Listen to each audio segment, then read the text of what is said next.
جمعية الدعوة والإرشاد وتوعية الجاليات بحفر الباطن أمة. السلام عليكم ورحمة الله وبركاته. الحمد لله رب العالمين، والصلاة والسلام على أشرف الأنبياء والمرسلين نبينا محمد وعلى آله وصحبه أجمعين، أما بعد. قال الله تبارك وتعالى في القرآن المجيد: أعوذ بالله من الشيطان الرجيم، بسم الله الرحمن الرحيم. ولكل أمة جعلنا منسكا ليذكروا اسم الله على ما रज़क़हुम من बहीमत الأنعام। आदरणीय दर्शकबिन, प्रिय दाजुभाइ तथा दिदीबहिनीहरू, आज म तपाईहरुको समक्ष इन्शाअल्लाह अरबिक महिनाको जुन जुलहिज्जाको महिना छ, जुन सबभन्दा लास्ट आखिरी महिना छ, जुलहिज्जाको महिना, जस महिनामा सबै देशका मुस्लिमहरू हज का लागि मक्का तर्फ जाँदै गर्छन्। त्यस महिनामा 10 तारिखको दिनमा जुन बलिदान हुनेछ त्यसको बारेमा केही कुराहरू भन्ने छु। प्रिय दर्शकबिन, अल्लाह सुब्हानहु व तआलाले पवित्र ग्रन्थ कुरानमा भनेको छ कि फसल्ली लिरब्बिका वनहर, के नबी सल्लल्लाहु अलैहि वसल्लम अल्लाहको लागि नमाज पढ र बलिदान गर। यानी नमाज र बलिदान अथवा जुन पनि इबादत छ, जुन पनि किसिमको प्रार्थना छ, सबै मात्र अल्लाहको लागि र बलिदान पनि मात्र अल्लाहको लागि नै गर्नुपर्छ। अनि अल्लाह सुब्हानहु व तआलाले भन्दैछ कि वलिकुल्लि उम्मतिन जअलना मनसकन लियذكरु स्मल्लाहि अला मा रज़क़हुम मिन बहीमतिल अनआम। यो सूरा हज को आयत नम्बर 34 नम्बरको आयत छ के मैले यो संसारमा जति पनि समुदाय र उम्मतका मानिसहरू थियो सबैमा बलिदान गर्ने विधि तरिका तोकिएका छौं। अनि तिमीहरूलाई जुन पनि म माल दिएका छौं त्यसमा अल्लाहको नामले बलिदान गर। अनि जनावरहरूलाई मात्र अल्लाहको नामले बलिदान गर। यो कुरा किन भन्नुभयो? किनकि यो संसारमा धेरै मानिसहरू अथवा मुस्लिमहरूमा पनि जुन मुस्लिमहरू शिर्क र बिदअतको काम गर्दैछन् उहाँहरूलाई पनि अल्लाह बाहेक अर्कोको नामले बलिदान गर्नेछन्।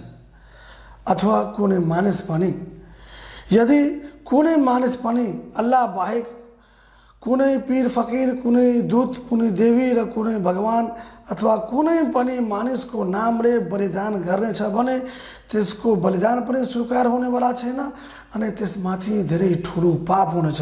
यो एउटा ठुलो शिर्क छ। अल्लाह सुब्हानहु व तआला जबसम्म अल्लाहसित माफी माग्दैन, तौबा इस्तिगफार गर्दैन, अल्लाह सुब्हानहु व तआला उहाँलाई यो पाप क्षमा गर्नेवाला छैन। उहाँ त्यस्तो मानिसहरू नरकमा जानेछ। प्रिय दर्शकबिन, अरु त्यसमा एउटा बुझ्ने कुरा के छ कि जब हामीहरू बलिदान गर्नेछौँ, बलिदानमा के हो के देखावा नहोस्। किनकि कति मानिसहरू यस्तो हुन्छ कि आफ्नो गाउँमा के सोच्छ कि म ठुलो बाख्रा लिएर आउँछु, सबभन्दा महँगो बाख्रा लिएर आउँछु, मानिसहरूको बिचमा मेरो प्रशंसा हुन्छ, मेरो तारिफ हुन्छ, मानिसहरू भन्छ के माशाअल्लाहहरू त्यो मान्छे यति ठुलो बाख्रा लिएको आएको छ, यति महँगो बाख्रा लिएर आएको छ, मेरो नाम हुन्छ। अनि त्यस्तो चाहना छ भने त्यस्तो मानिसको बलिदान स्वीकार हुनेवाला छैन। किनकि बलिदानमा के हो, एउटा तकवा हो।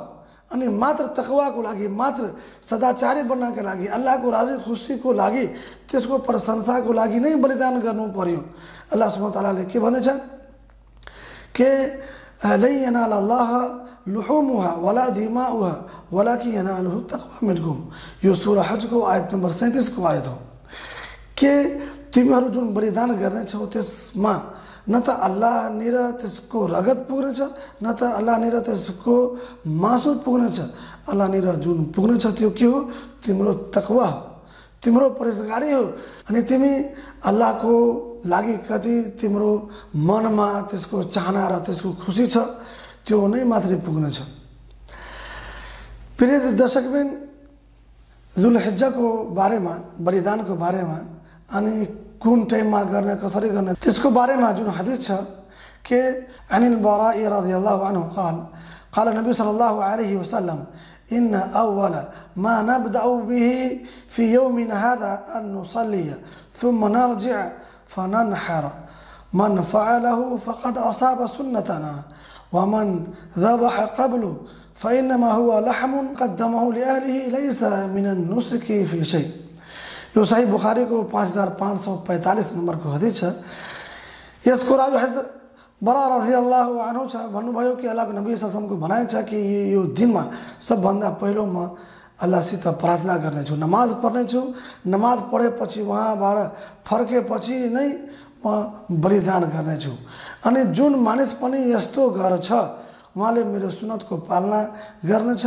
अनि जुन मानिस पनि नमाजभन्दा पहिला नै बलिदान गर्नेछ त्यो मात्र एउटा मासु हो जुन आफ्नो परिवारको लागि गरेको छ। यानी नमाजभन्दा अघि जुन मानिसहरू बलिदान गर्नेछ त्यो बलिदानको पुण्य पाइने छैन, त्यो स्वीकार हुनेवाला छैन। बलिदानको जुन विधि जुन तरिका छ त्यो के हो कि नमाज पढेपछि नै बलिदान गर्ने। अनि त्यसको बारेमा अरू एउटा बुझ्ने कुरा के छ कि अन उम्मे सलमा रज़ियल्लाहु अन्हा अन नबी सल्लल्लाहु अलैहि वसल्लम قال إذا رأيتم هلال ذي الحجة وأراد أحدكم أن يضحي فليمسك عن شعره وأظफारिه।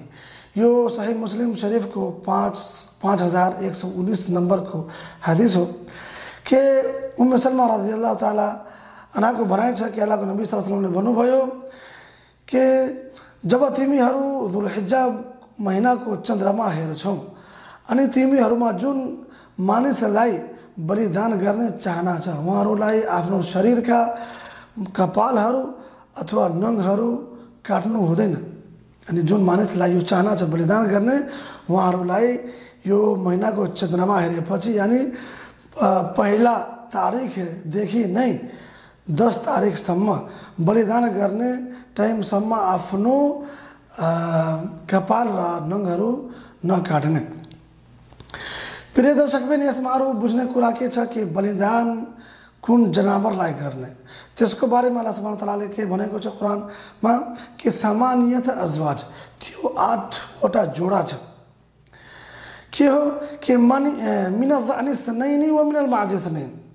यो सूरा अनाम को 143 र 44 नंबर हो व मिनल इबलिस नैनी व मिनल बकरिस नैन। दुईवटा बाख्रामा र दुईवटा भेडमा र दुईवटा ऊँटमा र दुईवटा गायमा त्यसको भाले पोथी त्यसको जोडा। तर हामीहरूको मुल्कमा न त ऊँट हामीहरू पाइनेछौँ न त गाईको बलिदान गर्ने अनुमति छ। हामीहरूको जुन चलित छ त्यो हो बाख्रा। अनि बाख्राको कुर्बानी गर्ने त्यसमा एउटा बुझ्ने कुरा के छ कि त्यो कम्तीमा दुईवटा दाँतको दाँता हुनु पर्यो। अनि त्यो जनावरमा त्यो बाख्रामा कुनै किसिमको खोट नहुनु पर्यो। त्यसको घाँटी, त्यसको नाक, त्यसको जिब्रा, त्यसको कान अथवा त्यसको खुट्टाहरूमा खोट छ भने त्यस्तो जनावर त्यस्तो बाख्राको बलिदान हुँदैन। त्यसका लागि तपाईँ जुन बेला बाख्रा किन्नुहुन्छ भने त्यो किन्नु बेलामा नै राम्रोसँग हेरेर बाख्रा किन्नु अनि त्यसको बलिदान गर्नु। प्रिय दर्शकबिन अरू एउटा कुरा के छ कि मानिसहरू बलिदान गरेपछि त्यसको मासुहरू आफ्नो घरमा फ्रिजर गर्छ, लामो समयसम्म राखेर खाँदै गर्छ। त्यस्तो नगर्नु किनकि त्यसमा गरिब मानिसको हक छ। बलिदान किन गर्नुहुन्छ मानिसहरू? अल्लाहको खुसीका लागि। खुसी के कसमा छ कि तपाईँ बलिदान गरेपछि यानी मानिसहरू अर्को दिनमा अनि बलिदान गरेर अथवा त्यस्तै मासुहरू किनेर गरिबहरूमा वितरण गर्नु हुँदैन, गरिबहरूलाई खुवाउनु हुँदैन। अनि यो दिनमा अल्लाह सुब्हानहु तआला किन मानिसहरूलाई मुस्लिमहरूलाई त्यति सवाब दिनेछ, त्यति पुण्य दिनेछ? किनकि यति महँगो बाख्राहरू जनावरहरू किनेर बलिदान गरेर त्यसका मासुहरू गरिब मानिसमा, गरिब परिवारमा वितरण गर्दै हुनुहुन्छ, उहाँहरूलाई खुवाउन गर्ने हुन्छ। त्यसका लागि नै अल्लाह सुब्हानहु तआला उहाँहरूलाई त्यति पुण्य र सवाब दिनेछ। अनि जुन मानिसहरू बलिदान गरेर त्यसका मासुहरू आफ्नो घरमा राख्ने, फ्रिजरमा राख्ने, लामो समयसम्म खाने, गरिब मानिसमा नदिने, उहाँहरूको घरमा वितरण नगर्ने त्यस्तो मानिसको बलिदान कसरी हुन्छ, त्यस्तो मानिसहरूलाई सवाब र पुण्य कसरी पाइने हुन्छ। त्यसका लागि प्रिय दर्शकबिन हामीहरूको माथि यो अनिवार्य छ कि यो मासु हामी गरिब परिवारमा, गरिब मानिसमा आवश्यकै वितरण गर्ने, उहाँहरूलाई खुवाउने। अब अन्तिममा हामीहरू अल्लाह सुब्हानहु ताला निर प्रार्थना गरौँ। अल्लाह सुब्हानहु तालासित यो प्रार्थना छ कि अल्लाह सुब्हानहु ताला यो दिनमा हामीहरूलाई अल्लाहको खुसीका लागि, अल्लाहको प्रशंसाको लागि नै बलिदान गर्ने तौफिक दियोस् र जुन मानिसहरू बलिदान गर्नेछन् उहाँहरूको बलिदान स्वीकार गरोस्। आमिन। व आखिरु दावाना अनिल हम्दुलिल्लाहि रब्बिल आलमिन व सल्लल्लाहु अला नबीना मुहम्मद व अला आलिहि व सहबिहि अजमाइन।